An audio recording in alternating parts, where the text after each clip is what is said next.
Hello, नमस्कार, Radhe Radhe. Good evening आप सभी को। आपका स्वागत है हमारे YouTube channel study with RJ Bhagora में। तो दोस्तों, आपने थंबनेल को देख ही लिया होगा। आपकी आंसर की आ चुकी है और हमने जो कहा वही हुआ है। ठीक है। हमारी एक वीडियो यदि आपने देखी होगी, एलडीसी एग्जाम अपडेट हमने बनाई थी। वहाँ पर हमने चर्चा की थी कि आपका जो रिजल्ट है, रिजल्ट नहीं दोस्तों, आपकी जो आंसर की है 10 सितंबर से 20 सितंबर के बीच में आ जाएगी, जो हमें इनपुट मिल रहे थे। तो आपकी 12 तारीख को लगभग, ठीक है, आपकी आंसर की आ गई थी। हम इस मामले में दोस्तों लेट हो जाते हैं, लेकिन हम आपको जानकारी सटीक देते हैं। लेकिन आपकी जब आंसर की आई थी तो हम आपको न्यूज़ नहीं दे पाए थे। बाद में आए हैं, कोई नहीं। ठीक है। देर से आते हैं लेकिन दुरुस्त आते हैं हम। जो भी जानकारी देते हैं ऑथेंटिक देते हैं, सटीक जानकारी देते हैं, लप नहीं मारते हैं। ठीक है। तो मैं इस वीडियो को स्टार्ट करने से पहले आज हमारी चर्चा क्या रहेगी, पहले तो ये देख लें। आपत्ति लगाने में जल्दबाजी नहीं करें। आपत्ति दर्ज करने में हुई गलती आपकी नौकरी खा सकती है। और मेरा नाम है राजेंद्र सिंह, आप सब जानते होंगे। मैंने बीटेक किया हुआ है और 2018 एलडीसी में मैं सेलेक्टेड हूँ। तो दोस्तों, मैं आपको बस एक बात कहना चाहूँगा।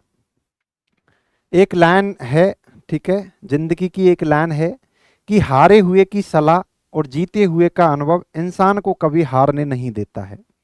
इसलिए जो हारे हुए हैं उनसे आप सलाह लो, और जो अपनी रेस में जीते हुए हैं उनसे आप अनुभव लो। तो उससे आपको क्या है, उस रास्ते की पूरी जानकारी मिल जाती है। तो जो आप एलडीसी जिस एग्ज़ाम की आप तैयारी कर रहे हो, उसमें मैं 2018 में सेलेक्टेड हूँ। और हमें उस टाइम पर क्या क्या बाधाओं का फेस करना पड़ा, उसी कड़ी में आप हो, उसी रास्ते से आप जा रहे हो। तो आज हम जो बात करने वाले हैं, क्योंकि आपकी आपत्ति के लिए, ठीक है, एक नोटिस जारी हो चुका है कि आप किन किन क्वेश्चनों पर आपत्ति दर्ज कर सकते हैं, ऑब्जेक्शन लगा सकते हैं। लेकिन मैं आपको ये कहना चाहूँगा कि आप ऑब्जेक्शन लगाने में जल्दबाजी नहीं करें, क्योंकि ये थोड़ी सी जल्दबाजी आपके ऊपर बहुत भारी पड़ सकती है। यदि मैं ये कहूँ, ठीक है, कि आपकी नौकरी भी जा सकती है, तो भी यह दोस्तों बिल्कुल सटीक होगा। ठीक है। यानी कि ऑब्जेक्शन लगाने में यदि आपसे थोड़ी सी चूक हो गई, आपको पता भी नहीं चलेगा कि आपने वह गलती की है। ठीक है। मैं आपको इसका एग्जाम्पल भी दूंगा। आपको पता भी नहीं चलेगा कि आपत्ति लगाने में आपने वो गलती की है, लेकिन जब आपको बाद में एहसास होगा ना दोस्तों, आपके ऊपर इतनी, ठीक है, कार्रवाई की जा सकती है कि आपकी नौकरी भी जा सकती है। अब वो चीज क्या है, तो पहले तो हम ये जान लेते हैं कि जो आपकी आंसर की आई है उसके ऊपर आप प्रश्नों पर आपत्ति कितने से कितने दिनों तक लगा सकते हो। तो पहले तो हम इस चीज को जान लेते हैं। तो जो आप आपत्ति लगा सकते हो, बोर्ड ने ये प्रेस नोट जारी किया था 12/9/2024 को। यहां पर उन्होंने कहा है कि बोर्ड द्वारा दिनांक 11, ठीक है, आपका एग्जाम हुआ था 11/8/2024 को आयोजित परीक्षा लिपिक ग्रेड सेकंड, या आप इसको दूसरा नाम दे सकते हैं कनिष्ठ सहायक संयुक्त सीधी भर्ती परीक्षा 2024, प्रथम प्रश्न पत्र परीक्षा कोड L91, द्वितीय प्रश्न पत्र परीक्षा कोड K12 का मास्टर प्रश्न पत्र तथा इसकी प्रारंभिक उत्तर कुंजी बोर्ड की वेबसाइट पर जारी कर दी गई है। यदि किसी परीक्षार्थी को प्रश्न पत्र में सम्मिलित किसी या किन्हीं प्रश्न अथवा इसके या इनके उत्तर के संबंध में कोई आपत्ति हो, तो निर्धारित शुल्क के साथ आपको एक शुल्क देनी पड़ेगी। कब से कब तक आपको टाइम दिया गया है, 24 सितंबर से, ठीक है, 24 सितंबर 2024 से, और आप 26 सितंबर 2024 तक आपत्ति दर्ज कर सकते हैं। कई बार क्या है दोस्तों, हम एक भेड़ चाल के अंतर्गत चल देते हैं, हम इस प्रेस नोट को पढ़ते ही नहीं हैं इसमें क्या लिखा हुआ है। बस अपन को पता चल जाता है आंसर की आ गई, लोग ऑब्जेक्शन लगा रहे हैं, अपन भी लगा देते हैं। इस भेड़ चाल में पड़ जाते हैं, वहीं पर अपन एक गलती कर बैठते हैं। अब वो कौन सी गलती कर बैठते हैं, पहले तो आपको ये पता होना चाहिए कि आप किस डेट से किस डेट के बीच ऑब्जेक्शन लगा सकते हैं। तो आपको 24/9/2024 से 26/9/2024 के बीच का समय दिया गया है।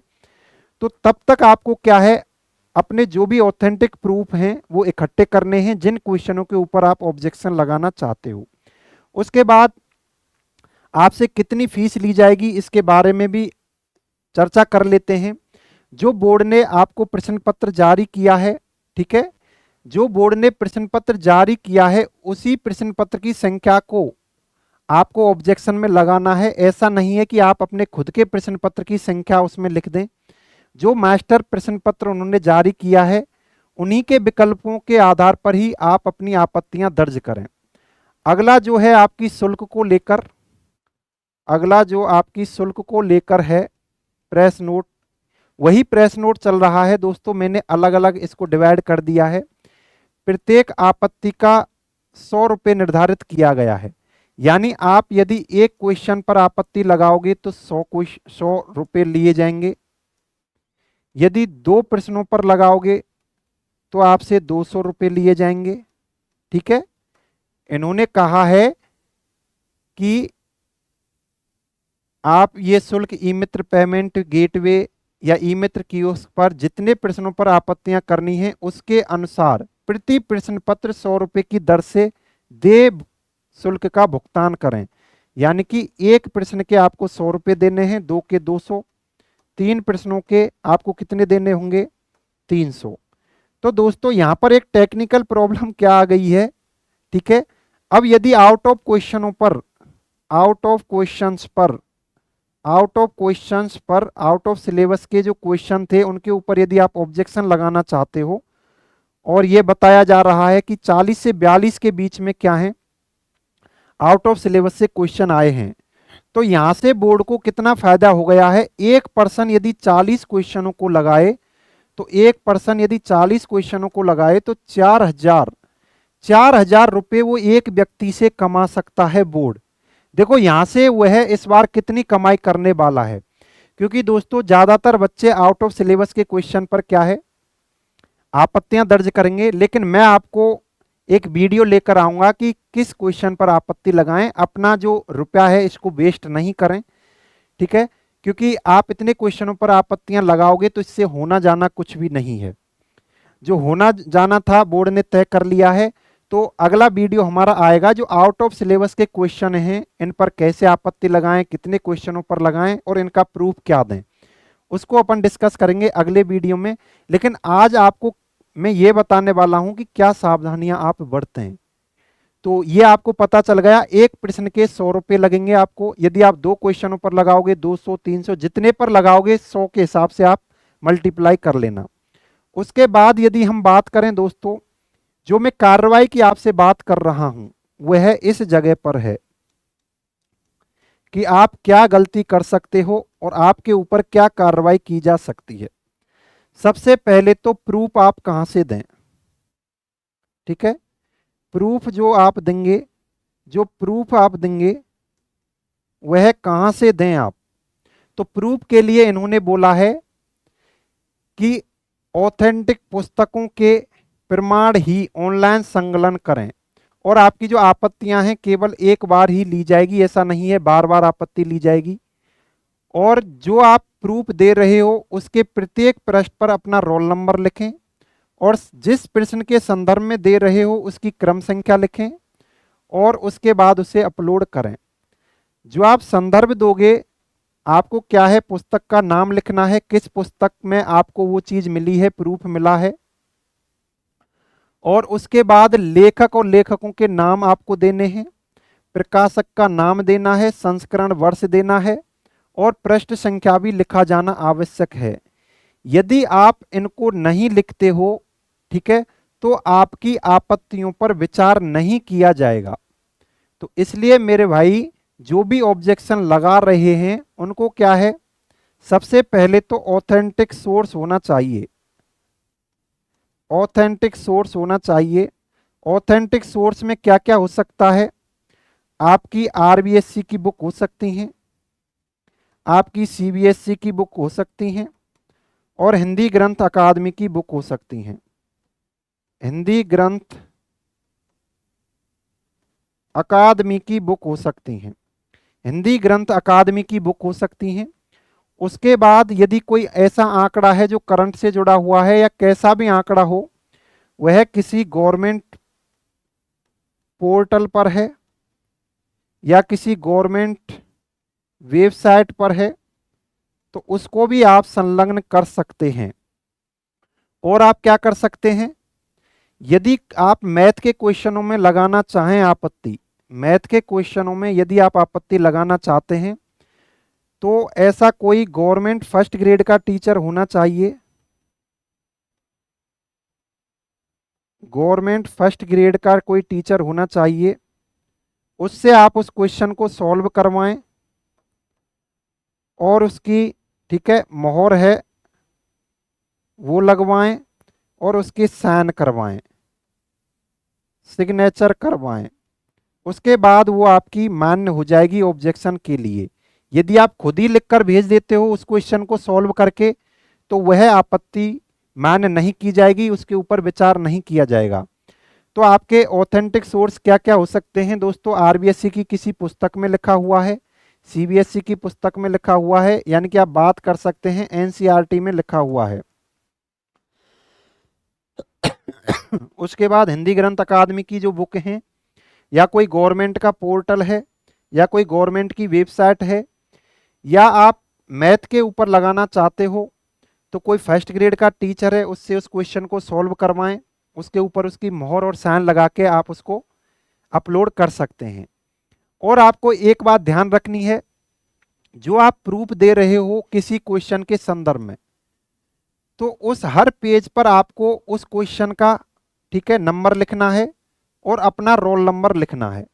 अपना रोल नंबर और उस पृष्ठ का क्या है, आपको अपना रोल नंबर और उस जो पृष्ठ है उसकी संख्या आपको लिखनी है कि किस पृष्ठ पर ये क्वेश्चन का आपको प्रूफ मिला है, ये चीजें आपको लिखनी है। उसके बाद यदि हम बात करें, यदि किसी, ठीक है, अब यहां से पढ़ो, यदि किसी अभ्यर्थी द्वारा ऑनलाइन आपत्ति दर्ज करते समय साक्ष्य के मूल कंटेंट, ठीक है, ये है मेन चीज, तो ये है, इन सभी को हटाओ। मेन चीज जो है जहां पर आपके ऊपर कार्रवाई की जा सकती है, जिस चीज के द्वारा आपके ऊपर कार्रवाई की जा सकती है उसके ऊपर आते हैं। ठीक है, यहां से आप पढ़ो, इस जगह से पढ़ना स्टार्ट करो आप और नीचे तक पढ़ते जाओ आप। यहां से आपकी नौकरी भी जा सकती है, नौकरी भी आपकी जा सकती है, नौकरी भी जा सकती है आपकी। कैसे, यदि किसी अभ्यर्थी द्वारा ऑनलाइन आपत्ति दर्ज करते समय साक्ष्य के मूल कंटेंट में कूट रचना कर अपलोड किया जाता है, तो ऐसे अभ्यर्थी के विरुद्ध बोर्ड के विनियमों के अंतर्गत कार्रवाई तथा आपराधिक प्रकरण दर्ज कराने की कार्रवाई की जाएगी। और नीचे तो वही लिखा हुआ है, परीक्षार्थी द्वारा आपत्ति शुल्क के पेटे अधिक जमा कराई गई राशि का किसी भी स्थिति में रिफंड नहीं होगा। दोस्तों, जो रुपए कमा रहे हों वो रिफंड तो क्यों करेंगे, ये तो आप भी समझ सकते हैं। जो इतने क्वेश्चन आउट ऑफ सिलेबस देते हैं, ठीक है, क्वेश्चनों को डिलीट करवाते हैं, यदि आपसे ज़्यादा रुपए उनके लिए हो जाते हैं तो वो रिफंड नहीं होंगे। लास्ट वाली लाइन में ये कहना चाह रहा है। लेकिन हमारा तो फोकस किसके ऊपर है, हमारा तो फोकस इसके ऊपर है। आज का जो हमारा लेक्चर है, मूल कंटेंट में कूट रचना, यानी कि जहां से आप प्रूफ दे रहे हो, इसका मतलब अपन समझते हैं। मैं इसका एग्जाम्पल भी दूंगा कि किस एग्जाम में इस बेसिस पर कार्रवाई की गई है। मान के चलो आप सीबीएसई की किसी बुक का हवाला दे रहे हो या एनसीईआरटी का हवाला दे रहे हो, तो यहां पर आपको सावधानी बरतनी है, क्योंकि दोस्तों यहां पर हमसे जाने अनजाने में गलती हो जाती है, बिल्कुल अनजाने में ही होती है, हमको पता भी नहीं होता कि हम गलती कर बैठे हैं। क्योंकि जो हम प्रूफ देंगे कहीं ना कहीं से वो आ रखा होगा। अपन तो तैयार बहुत ही कम क्वेश्चनों के करते हैं, ज्यादातर अपन क्या करते हैं, एक भेड़ चाल सी चलते हैं। किसी टेलीग्राम चैनल के ऊपर प्रूफ आया, पीडीएफ आई, उसी को अपन चेप देते हैं। लेकिन अपन 1% ये ध्यान नहीं देते कि कहीं इसके मूल कंटेंट में मूल कंटेंट जो है, मूल कंटेंट है उसमें कहीं छेड़छाड़ तो नहीं की गई है, उसमें कहीं छेड़छाड़ तो नहीं की गई है। दोस्तों आजकल ऐसे ऐसे सॉफ्टवेयर आते हैं जो क्या करते हैं, जो लाइन वहां पर लिखी हुई है उसको हटाकर जो आपके क्वेश्चन में पूछी गई है वैसी ही लाइन आपकी वहां पर टाइप कर देंगे। तो ये क्या हो गई, मूल कंटेंट में छेड़छाड़ हो गई, यानी आपके लिए फेवर में बनाने के लिए उसके साथ छेड़छाड़ कर दी गई है। लेकिन आपके पास वो पीडीएफ आई है, आपको पता भी नहीं चलता कि इस बुक के साथ, इस बुक के कंटेंट के साथ छेड़छाड़ की जा चुकी है। तो जब बोर्ड उसे देखेगा, ओरिजिनल उसकी प्रतिलिपि मंगवाएगा, वहां पर कुछ और लिखा हुआ होगा वहां पर उस उन लाइनों में, लेकिन आपका जो प्रूफ जाएगा वहां पर कुछ और लिखा हुआ होगा कि इस पेज के ऊपर ये लिखा हुआ है। लेकिन जैसे ही बोर्ड मैच करेगा तो ये गलत पाएगा और वो ये मानकर चलेगा कि आपने जानबूझकर ये गलती की है, लेकिन आपको पता ही नहीं होगा कि आपने ये गलती की है, क्योंकि आपको क्या है, कहीं और जगह से वह पीडीएफ प्रूफ की आई है, वो फोटो पीडीएफ जो भी है प्रूफ के लिए, किसी क्वेश्चन के लिए दूसरी जगह से आए हैं फॉरवर्ड होते हुए, आपने वहां से उठाया है और सीधा चेप दिया है। ये गलती नहीं करना है, इतनी भी जल्दबाजी नहीं करनी है कि बिना क्रॉस चेक किए आप किसी डॉक्यूमेंट को प्रूफ में लगा दें। दोस्तों ये जो घटना है, ये जो घटना है मैं जो बताना चाह रहा हूं, आईए एग्जाम की है, आईए एग्जाम की एक घटना है, आईए एग्जाम की घटना क्या है। एक क्वेश्चन आया था, एक क्वेश्चन में लिख देता हूं, क्वेश्चन था कि जो टच पैड है, टच पैड, कंप्यूटर का क्वेश्चन था, टच पैड के ऊपर किसका प्रयोग किया जाता है, टच पैड के ऊपर किसका प्रयोग किया जाता है, यह क्वेश्चन था। इसके ऑप्शन थे, option A fingers, option B stylus, जो स्टाइलस क्या होता है जो ये मैं पेन से लिख रहा हूं, और ए बा बी दोनों, ए बा बी दोनों, और डी ऑप्शन था इनमें से कोई नहीं, ऐसा था। यह क्वेश्चन था कि टच पैड के ऊपर किसका प्रयोग किया जाता है।